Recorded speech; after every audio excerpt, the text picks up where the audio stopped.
Queridos irmãos, que a paz do Cristo Jesus, mais uma vez, se faça presente entre nós. Rogamos a presença do nosso benfeitor, nosso querido e amado Mestre, médico de nossas almas, que nestes minutos, nós aqui, companheiros do Centro Espírita Augusto Silva, nos reunimos mais uma vez em seu nome, para que à luz do Evangelho possamos estudar um pouco mais, buscar o entendimento e, sobretudo, encontrarmos em nós os recursos necessários para que possamos seguir os passos do nosso amado e mestre Jesus. A reflexão desta noite, do tema No Nosso Posto de Serviço, trará uma reflexão do livro Fonte Viva do Emmanuel, onde Emmanuel, no capítulo 142, nos ajuda a traçar uma linha de entendimento sobre o nosso grau de responsabilidade nesse processo transitório pelo qual o nosso planeta se encontra. E, para essa reflexão, Emmanuel utiliza um pequeno trecho da carta de Paulo aos Efésios, capítulo 4, versículo 28, que ele traz a reflexão do trecho trazido por Paulo, o seguinte: aquele que furtava, não furte mais, antes trabalhe, fazendo com as suas mãos o que é bom, para que tenha o que repartir com o que tiver necessidade. E quando nós verificamos ao longo das elucidações do Evangelho, perceberemos que esse trecho ele é extremamente significativo sob o aspecto, sobretudo, da sutileza, quando Paulo traz essa inflexão. Aquele que furtava, não furte mais. E nos chama a atenção muito dessa característica de Paulo, que era profundo conhecedor das práticas do cotidiano daquela sociedade e que, se nós fizermos um comparativo com a nossa atualidade, perceberemos que várias dessas características, vários desses elementos oriundos daquela época ainda se fazem extremamente presente entre nós.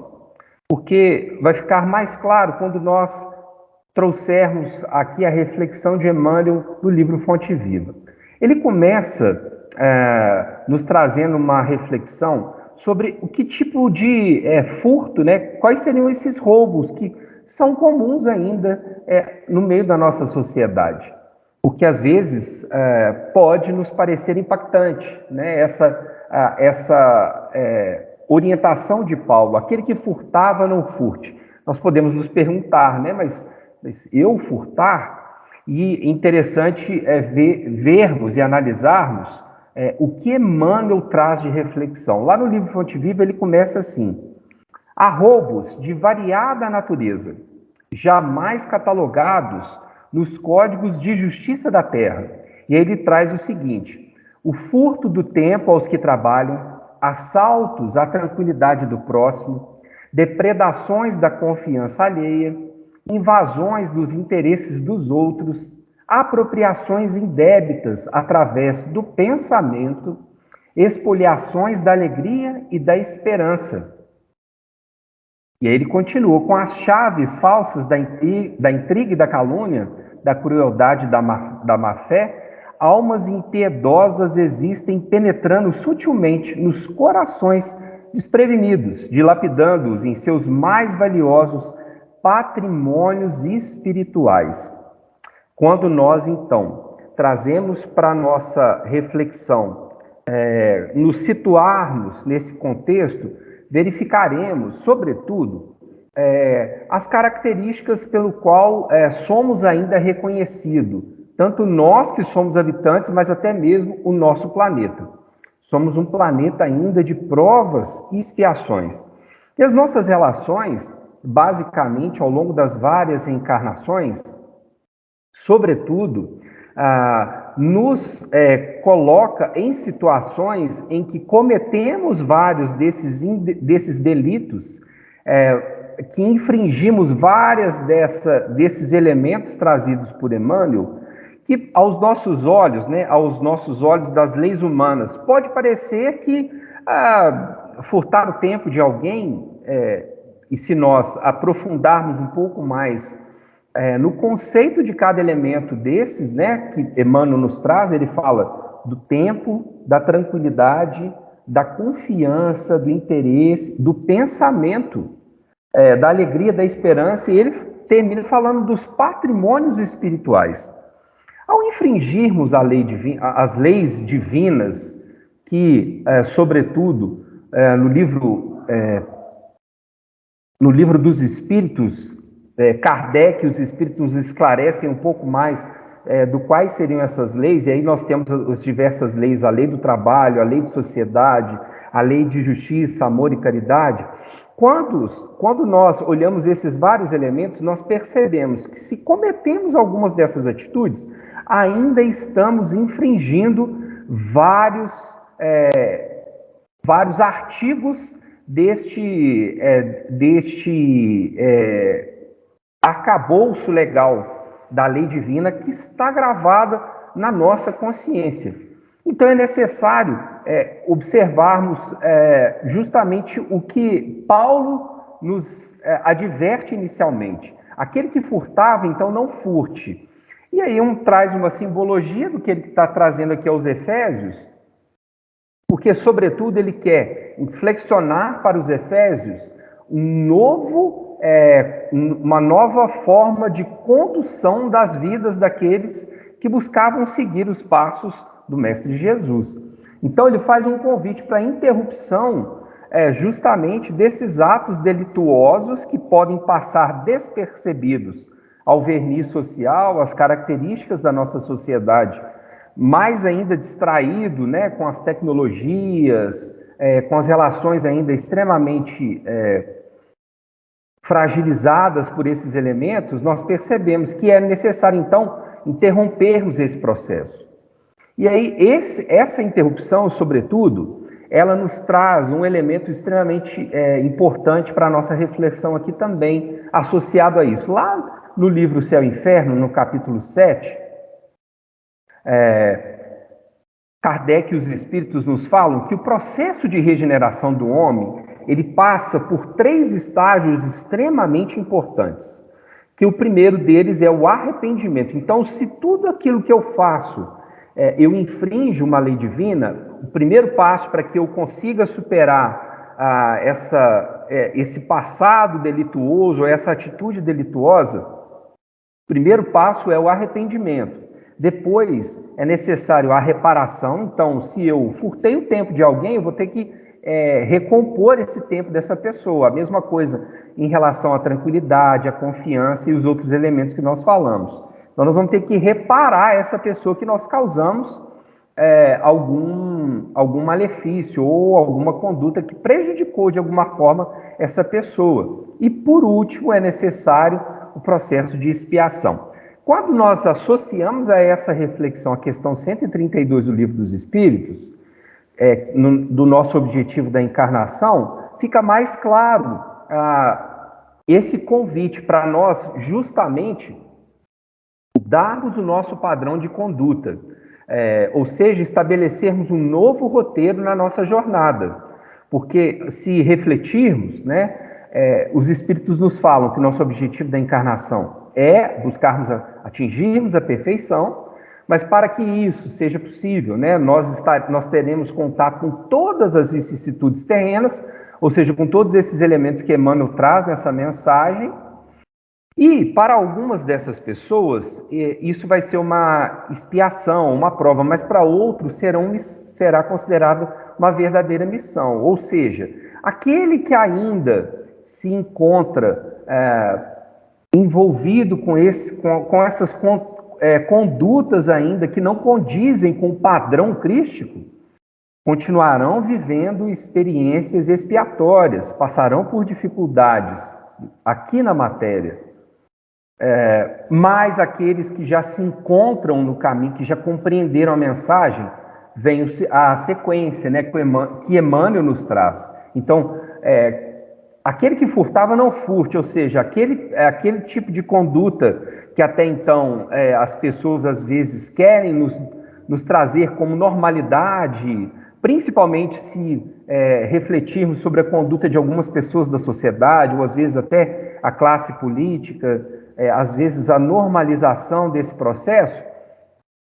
Emmanuel traz aqui para nós um padrão de conduta baseada naquilo que Jesus demonstrou para nós que é necessário fazer. Então, ele continua, antes trabalho. Então, cesse aquela conduta e passe para um novo padrão de comportamento, é o do trabalho. E aí nos vem à mente muito daquilo que Jesus demonstrou para nós. Ele, na condição de governador espiritual do nosso planeta, assume a condição de servidor humilíssimo, aquela pessoa que se dedica fielmente, né, o bom pastor que cuida de cada uma de suas ovelhas com atenção e carinho. E para que isso seja mais claro para nós recorremos então a essa nova proposta, que é a do trabalho, né, que nós façamos com as nossas mãos. Então, o que Emmanuel nos ajuda a entender? Lá na questão 642 do Livro dos Espíritos, Kardec e os Espíritos nos ajudam a encontrar de fato como passarmos então para esse novo estágio, porque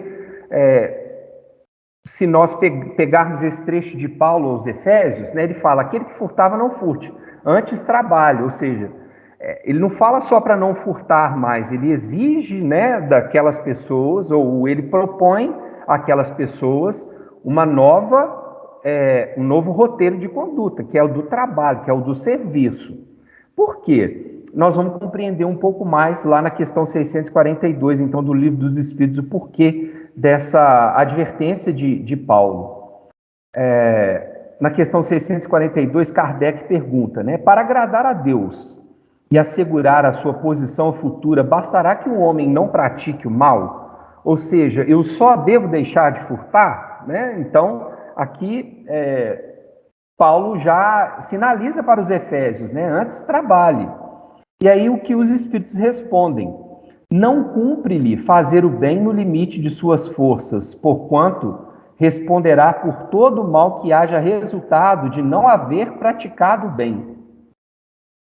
Ou seja, não cumpre-lhe, recapitulando, né? Não cumpre-lhe fazer o bem no limite de suas forças, porquanto responderá por todo o mal que haja resultado de não haver praticado o bem. Então não basta somente não fazer o mal, nós temos que fazer o bem que nos é oportunizado diariamente no nosso cotidiano. E aí na questão 643, logo na sequência, os Espíritos trazem a seguinte reflexão também. Cada dia de nossa existência oferece possibilidade a quem não estiver cego pelo egoísmo. Cada dia de nossa existência oferece possibilidade a quem não estiver cego pelo egoísmo. Então, nós temos a oportunidade diária, se não estamos cegos pelo egoísmo, de sermos úteis aos nossos irmãos, de ofertarmos o nosso serviço, que seja auxiliando as pessoas no cotidiano, nas mais tarefas que podem ser, que ela possa ter, utilizando até esses elementos, que a pessoa tenha mais confiança, que ela consiga ter mais tempo, mais tranquilidade, através da nossa palavra, através das nossas atitudes, através do nosso apoio, né? Então, por isso que, ainda lá no livro Fonte Viva, Emmanuel traz mais uma advertência importante. Se aceitaste o Evangelho por norma de elevação da tua vida, procura, acima de tudo, ocupar as tuas mãos em atividades edificantes, a fim de que possas ser realmente útil aos que necessitam. Muitas vezes acreditamos, né, de forma até equivocada, que só poderemos fazer algo por alguém que seja um trabalho, né, que ganhe notoriedade, que ganhe relevância perante os nossos irmãos. Mas é interessante que lá no livro dos Espíritos, na questão 675, os Espíritos nos esclarecem, né, o real conceito de trabalho na visão espiritual. Eles nos falam que o trabalho é toda ocupação útil. Toda ocupação útil, tudo aquilo que eu faço que tem alguma utilidade para o meu aprimoramento e, sobretudo, para o aprimoramento do meu entorno também, porque nós ainda temos as nossas relações que são necessárias, aqueles 3 passos, né? O arrependimento, a reparação e a expiação. Então, por isso é importante encontrarmos no trabalho, na caridade, no exercício do bem diário, as oportunidades para que possamos, de fato, compreender a complexidade das nossas relações e, sobretudo, entendermos a sequência lá da questão 132 do Livro dos Espíritos, quando os Espíritos nos falam que nós deveremos assumir a nossa cota de colaboração, deveremos assumir a nossa condição de co-criadores neste grande processo de intercâmbio com os nossos irmãos, tanto do plano dos encarnados quanto do plano dos desencarnados. Visto isso, a lei de sociedade nos dá esse elemento importante para compreendermos de que somos responsáveis pelo nosso projeto de transformação espiritual, mas também colaboramos no projeto de transformação espiritual dos nossos irmãos, através do nosso exemplo, através das nossas condutas, através do nosso serviço.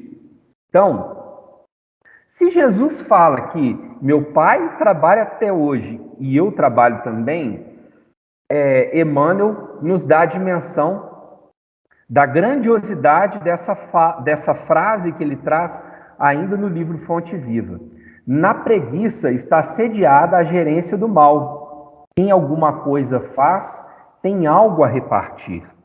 Se nós ficarmos, né, como na parábola dos talentos, enterrarmos os nossos talentos, ficaremos como que ferramentas enferrujadas.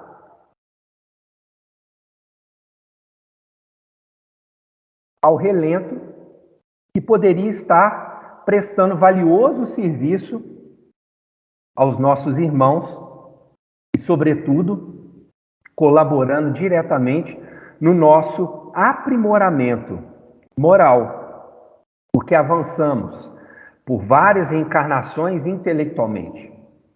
Mas é necessário também, como nos fala Emmanuel no livro O Consolador, que é fundamental que equilibremos as nossas asas.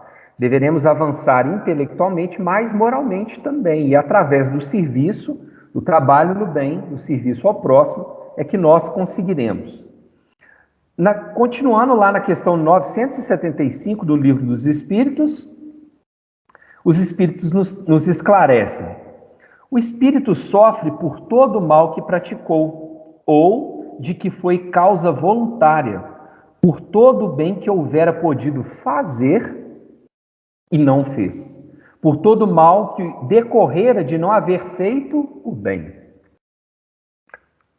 Na introdução do livro Paulo Estevão, Emmanuel nos traz a reflexão de que a figura de Paulo ela é extremamente relevante aos nossos olhos, ao nosso coração, pela sua grande transformação, mas que, sobretudo, o convite iluminativo de Jesus salta aos nossos olhos como, para nós, uma referência de que em algum momento receberemos o chamado na mesma proporção ou semelhante proporção. Mas Emmanuel nos traz que o convite de Jesus a essa grande transformação, a esse grande processo, acontece de forma extremamente sutil e nós deveremos, então, observarmos justamente dessas oportunidades que surgem no nosso cotidiano. E para que nós tenhamos a condição de entender, né, mas como assim? Como que eu posso fazer o bem a alguém, né? Na introdução do Livro dos Espíritos e também lá na questão 876, também do Livro dos Espíritos, Kardec e também os colaboradores da codificação nos trazem justamente esse elemento importante de como que eu vou reconhecer que eu estou fazendo algo por alguém, né? É a máxima trazida por Jesus, de nós fazermos pelo outro aquilo que nós gostaríamos que o outro fizesse por nós. Quando nós passarmos pelo crivo desta reflexão, compreenderemos então, de fato, se estamos cumprindo a nossa tarefa. E no Evangelho segundo o Espiritismo, lá no capítulo 17, Kardec e os Espíritos nos trazem: o verdadeiro homem de bem é o que cumpre a lei de justiça, de amor e de caridade, na sua maior pureza. Se ele interroga a consciência sobre os seus próprios atos, a si mesmo perguntará se violou essa lei, se não praticou o mal ou se fez todo o bem que podia, se desprezou voluntariamente alguma ocasião de ser útil, se ninguém tem qualquer queixa dele, enfim, se fez a outra em tudo que desejara que lhe fizesse. Santo Agostinho também traz essa mesma proposta de reflexão para nós na obra O Livro dos Espíritos, que todos os dias pudéssemos passar em revista o nosso cotidiano e compreendermos se de fato fizemos tudo aquilo que estava a nosso alcance, se praticamos todo o bem. Então não basta somente deixarmos de furtar, né? É necessário agora trabalharmos.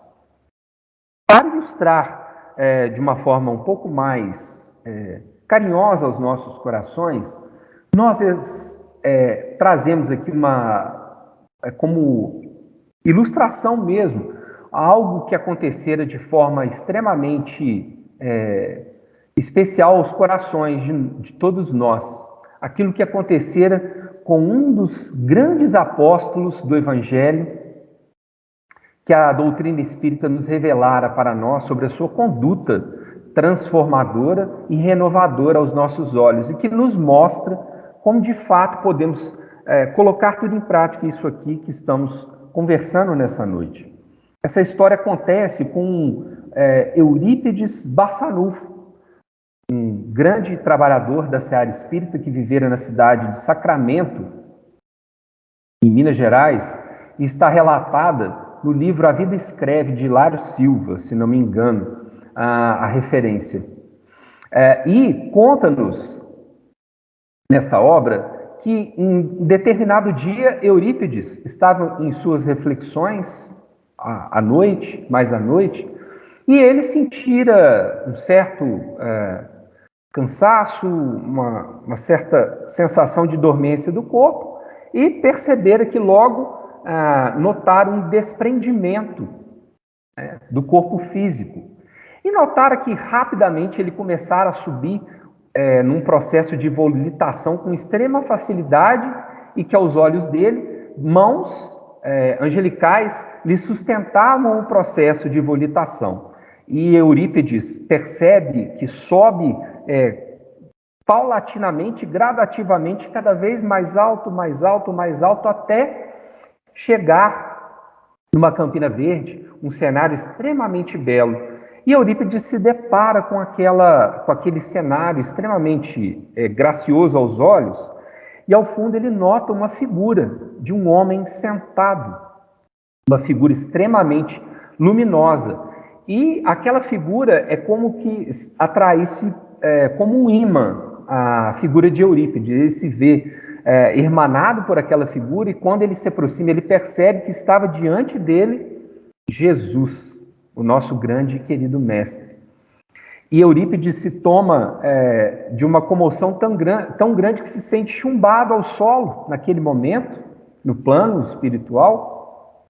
Os olhos começam a marejar e ele recorda, como num relance, toda a história do apostolado, toda a história do cristianismo primitivo e toda a história do código de conduta trazido por Jesus.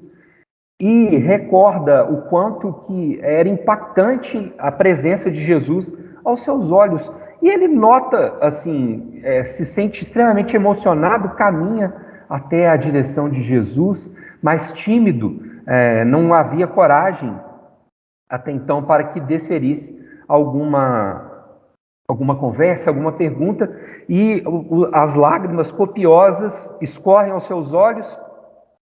Eis que Eurípides, tomado de grande emoção, olha e percebe que Jesus também chorava. E aquilo causa um impacto muito grande a Eurípides Barçanufo. Quais seriam, né, os motivos da lágrima de Jesus? E aí ele pergunta ao mestre, envolvido num tom de compaixão, ele pergunta a Jesus: Mestre, por que choras? Por aqueles que ainda não conhecem a tua mensagem, por aqueles desgraçados da terra, por aquelas pessoas que se sentem abandonadas? Jesus olha com uma profunda ternura nos olhos de Eurípides, percebe a profundidade da pergunta, revestido de compaixão, traz a resposta a Eurípides, que é extremamente impactante. Fala: não, querido filho, choro por aqueles que conhecem o meu evangelho, mas ainda não praticam. E Eurípides então se sente com um remorso grandioso, se envolve naquela sensação de angústia e dor e sente-se, né, caindo vertiginosamente até chegar ao porto. E narra-nos, né, Hilário, que Eurípides Barçanufo nunca mais for a mesma pessoa, porque diante daquela afirmativa de Jesus, ele que aceitou o evangelho por norma de elevação, procura, acima de tudo, ocupou as suas mãos em atividades edificantes todos os dias da sua vida. Porque Eurípides faz conforme Emmanuel nos adverte. Ele conclui a mensagem no livro Fonte Viva, nos trazendo o seguinte recado: busca o teu posto de serviço, cumpre dignamente as tuas obrigações de cada dia, e atendendo aos deveres que o Senhor te confiou, atravessarás o caminho terrestre sem furtar a ninguém. Eurípides, então, traz através do seu exemplo, e Emmanuel conclui de uma forma bastante carinhosa, que nós podemos, de fato, seguir os passos de Jesus, que podemos, de uma vez por todas, em nosso cotidiano, deixarmos para trás o nosso passado, que ignorava a luminosidade do Cristo, e assumirmos o nosso posto de serviço nas atividades mais simples do nosso cotidiano, que começam em nossos lares. É no cadinho do lar, ali a nossa primeira oficina, onde teremos a oportunidade de exercitarmos e de compartilharmos aquilo que as nossas mãos são capazes de produzir.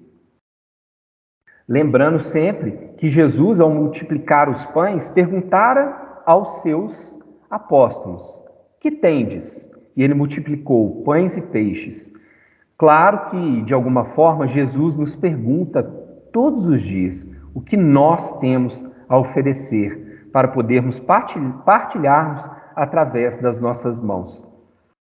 Que a paz do Cristo Jesus renove em nossos corações a esperança, a força e a coragem para seguirmos no nosso dia a dia, trabalhando junto com o nosso amado e querido Mestre Jesus. Até a próxima, queridos irmãos. Muita paz a todos.